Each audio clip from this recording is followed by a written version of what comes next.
Subscribe now and press the bell icon. Never miss an update.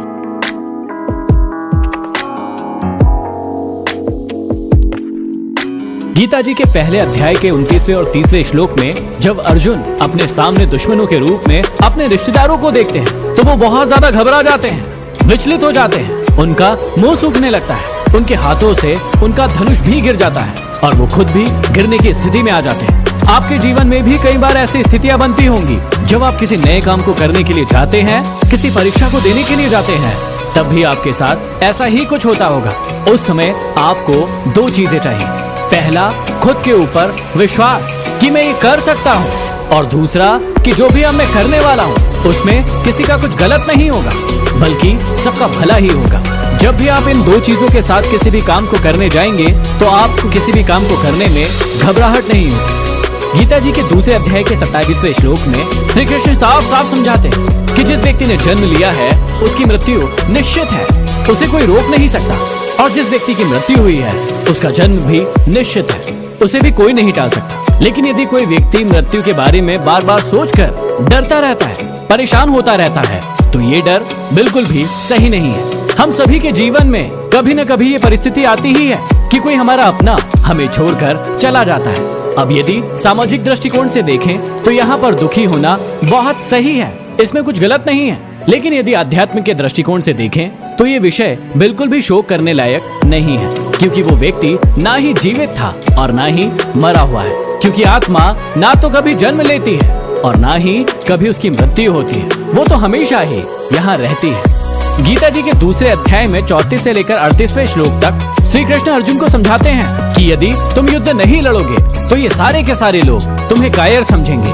लोग तुम्हारे बारे में वो बातें भी कहेंगे जो तुम्हारे लायक नहीं है, और इससे तुम्हारी अपकीर्ति भी होगी जो कि मृत्यु से भी बड़ी है। अब इन बातों को सुनकर हर व्यक्ति कंफ्यूज हो सकता है, क्योंकि हम अपने जीवन में यही कहते हैं कि दूसरा व्यक्ति क्या कहता है उससे हमें क्या फर्क पड़ना चाहिए। लेकिन यहाँ पर समझने की कोशिश कीजिए कि श्री कृष्ण अर्जुन को ऐसा क्यों कह रहे हैं, क्योंकि वो उन्हें मोटिवेट कर रहे हैं सही काम को करने के लिए, कि यदि सही काम करने में आप किसी प्रकार की झिझक महसूस करते हैं, किसी प्रकार का डर अपने अंदर लाते हैं, तो वो बिल्कुल ही गलत है। किसी के कुछ कहने से आपको तब फर्क नहीं पड़ना चाहिए जब वो चीज उचित के लिए हो रही हो, लेकिन जब भी कुछ अनुचित के लिए हो रहा हो तब आपको वाकई में फर्क पड़ना चाहिए।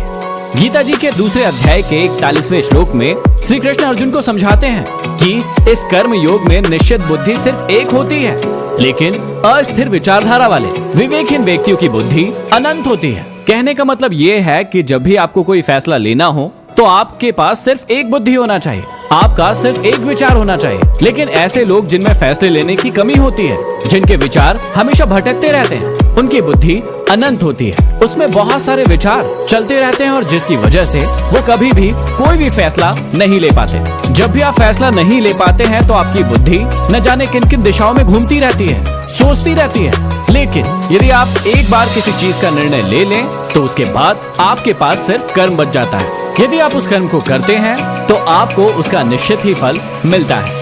गीता जी के दूसरे अध्याय के 6वें श्लोक में अर्जुन बहुत ज्यादा परेशान होकर श्री कृष्ण से कहते हैं कि हमें तो अभी ये भी नहीं पता कि हमें ये युद्ध करना चाहिए या नहीं करना चाहिए, ये युद्ध सही है या गलत है, और इस युद्ध में हमें विजय मिलेगी भी या फिर नहीं मिलेगी। कभी कभी आप लोगों के जीवन में भी ऐसे प्रश्न जरूर आते होंगे किसी काम को लेकर कि आपको वो काम करना चाहिए या नहीं करना चाहिए, वो चीज गलत है या फिर सही है, और उसका परिणाम आपको क्या मिलेगा।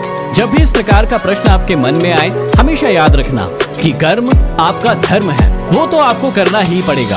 अब उससे फल अच्छा मिलेगा या बुरा मिलेगा, मिलेगा या नहीं मिलेगा, वो तो वक्त आपको बताएगा। लेकिन यदि आप कर्म नहीं करते हैं तो आपको वो फल मिलेगा जो समय आपके लिए तय करेगा, ना कि आप अपने लिए तय करेंगे।